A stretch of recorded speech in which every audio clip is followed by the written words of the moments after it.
সাবেক আইনমন্ত্রী আনিসুল হক ও সাবেক প্রধানমন্ত্রী শেখ হাসিনার বেসরকারি শিল্প ও বিনিয়োগ উপদেষ্টা সালমান এফ রহমান গ্রেপ্তার হয়েছেন। ঢাকা মহানগর পুলিশের ডিএমপি কমিশনার মোহাম্মদ মইনুল হাসান আজ মঙ্গলবার সন্ধ্যার পর এই কথা জানান। রাজধানীর নিউ মার্কেট থানার একটি মামলায় এই দুজনকে গ্রেপ্তার করা হয়েছে।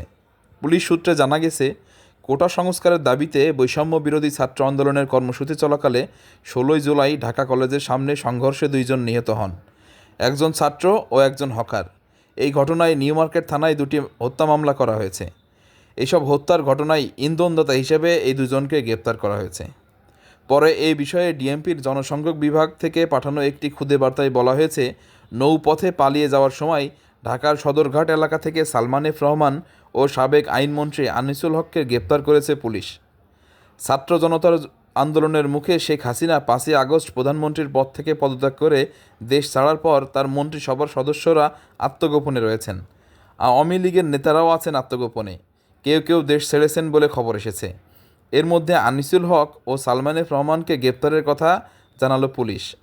আইনজীবী আনিসুল হক ২০১৪ সালে ব্রাহ্মণবাড়িয়া ৪, আখাউড়া ও কসবা থেকে নির্বাচন করে আওয়ামী লীগের সংসদ সদস্য নির্বাচিত হন। সেবারই তাকে আইনমন্ত্রী করা হয়। এরপর থেকে তিনি আইনমন্ত্রীর পদে ছিলেন। সালমান এফ রহমান বাংলাদেশ শিল্প ও বণিক সমিতি ফেডারেশনের সাবেক সভাপতি ও বেক্সিমকো গ্রুপের প্রতিষ্ঠাতাদের একজন।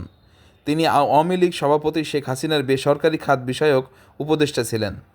২০১৮ সালের নির্বাচনে সালমান এফ রহমান ঢাকা ১ আসন থেকে নির্বাচন করে আওয়ামী লীগ থেকে সংসদ সদস্য হন।